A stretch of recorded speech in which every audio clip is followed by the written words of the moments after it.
여러분,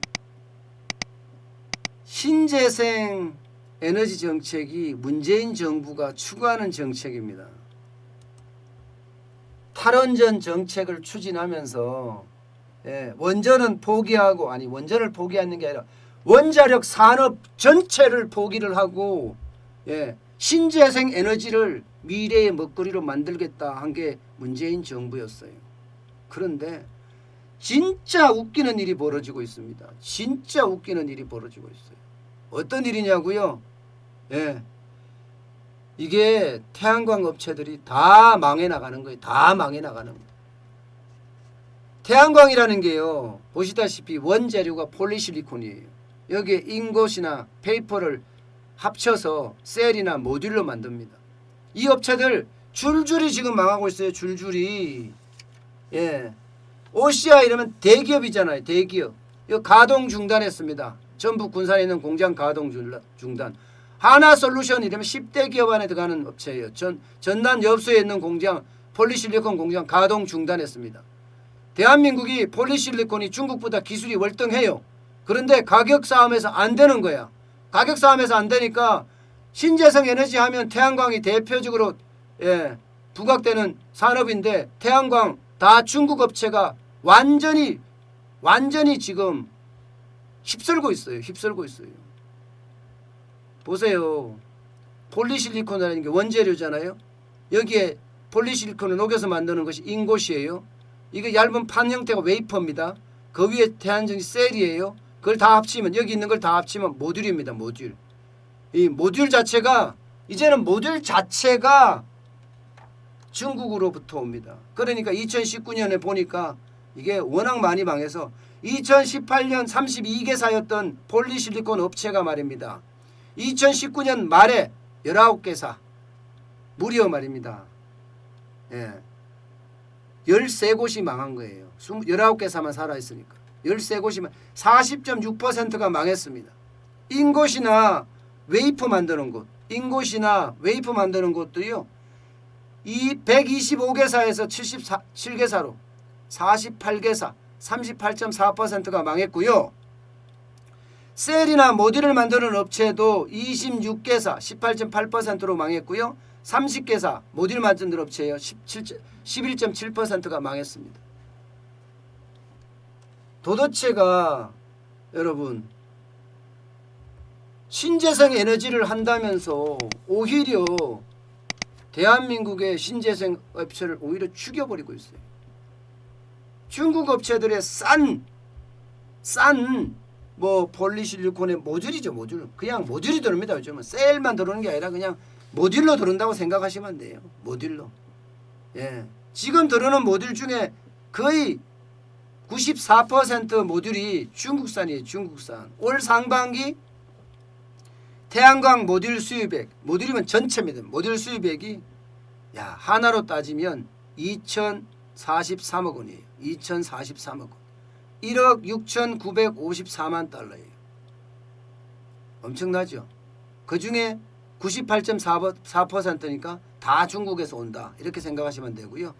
수출은요. 수입은 이 정도인데 수출은요 107만 9천 달러입니다. 13억 수출해. 작년에 6만 5천 달러 수출해서 16배 늘어났다고 하지만 중국 수입액에 비하면 0.6%에 불과합니다. 0.6%. 여러분, 저는 준비도 안 하고, 준비도 제대로 안 하고, 아이고 태양광으로 가야지, 신재생 에너지 가야지, 이렇게 했다는 자체가, 아이고 제가 이런 표현을 할 수 없게 쪽팔립니다. 본인이 대통령 공약에 집어넣어서 신재생 에너지를 살린다고 했으면 정권 초기에 탈원전도 급하겠지만 신재생 에너지 살리는 것도 급하죠. 오히려 탈원전보다가 신재생 에너지 살리는 게 훨씬 더 급했을지도 몰라요. 탈원전 하면서 이게 두산중공업은 완전히 망쳐놓고, 심지어는 태양광의 경쟁력도 안 갖춰놓고 시작을 하는 바람에 중국 업체만 신났다니까 여러분. 이래서야 도대체가 어떤 정책을 제대로 편다는 거예요? 저는 문재인 정부에 묻고 싶어요. 신재생 에너지 정책 도대체 어떻게 되고 있나요? 엊그저께 문재인 대통령이 뭐 풍력 발전소 가서 두산중공업이 풍력 발전소 만든다고 하니까 그거 가서 박정원 회장인가요? 칭찬했다면서요. 박정원 회장은 속으로 뭐라고 했을까요? 아마 그건 여러분의 상상에 맡기겠습니다. 그 잘 나가는 두산중공업의 원자력 부문 다 망쳐놨잖아요. 칭찬한다고 이게 될 문제가 아니에요. 거기에 들어가는 풍력 발전기 국산화는 얼마나 돼 있을까요? 국산화는. 그러니까 산업을 제대로 살려놓고 그 산업을 띄우면서 가야지 경쟁력이 커지고 그 경쟁력을 가지고 전 세계 시장에다 팔아먹는 거. 이게 대한민국의 어떤 산업 혁신의 모델입니다. 대한민국은 수출이 가장 우선인 나라이기 때문에 당연히 그렇게 가야 합니다. 그런데 그렇게 가지 않고 구호만 띄운 거예요. 구호만. 말잔치. 화려한 말잔치가 그 잘 나가던 원자력 산업은 죽여버리고 제대로 크지도 못한 어느 정도 큰 경쟁력을 갖추지 못한 태양광 산업은 완전히 망가뜨렸다는 거예요. 이제 중국에 의존해야 돼요. 중국이 전 세계 시장의 70% 먹고 있어요. 우리요? 중국에서 이제 원재료 수입해야 된다니까요. 지금까지 수출하던 나라에서 기술력도 좋은데 수입해야 돼. 경쟁력을 그만큼 못 가꿔줬으니까. 이게 여러분 보세요. 나홀로라는 게 존재하지 않습니다. 솔직히 시장에서는요. 시장에서 나홀로라는 게 존재한다면 매점 매석이 존재해야 된다는 뜻이잖아요. 그건 법으로도 막고 있고요. 시장이 뜰 때 그죠? 같이 가져야 돼요. 같이 가져야 된다고요. 전 세계 시장은요. 지금 신재생 에너지가 아니에요. 전 세계 시장은 뭐 중국을 기준으로 보면 가스터빈 발전소, 중국은 가스터빈, 석탄 발전소에서 가스터빈으로 지금 다 바꾸고 있죠. 그리고 원자력입니다. 원자력. 전 세계가 그렇게 가고 있는데 그러면 수요가 어디서 나겠어요? 가스에서 나고 가스터빈 발전소에서 나고요. 원자력에서 나는 거예요. 수요는. 그럼 우리는 공급을 할 수 있는 나라잖아. 그래서 수출하고 먹고 사는 나라. 이게 우리나라 대한민국은 이렇게 봐야 됩니다. 전 세계 시장이 어디로 가는지 예의주시하고 있다가 그 분야에 대해서 경쟁력을 길러서 그 산업을 아주 단단하게 만들어 놓은 다음에 수출을 가는 거예요. 그래야지 우리는 먹고 사는 나라예요. 그런데 전 세계 시장은 태양광으로 가는 게 아니에요. 풍력으로 가는 게 아닙니다. 다 보조수단일 뿐이에요. 전부 다 아직까지는요. 그러면 그 보조수단 물론 뭐 사하라 사막에다가 태양광을 설치를 한다든가 모하비 사막에다가 한다든가 이렇게 뭐 엄청난 사막에다가 하는 것도 있어요. 그런 업체들도 많아졌지만 그렇지만 전 세계가 궁극적으로 가는 건 태양광이 아니라 미국 같은 경우 셰일가스 아니에요. 셰일가스 그죠? 셰일가스 중심으로 한 에너지 아니에요? 그러면 그 추세를 맞춰가면서 경쟁력을 길러가야죠.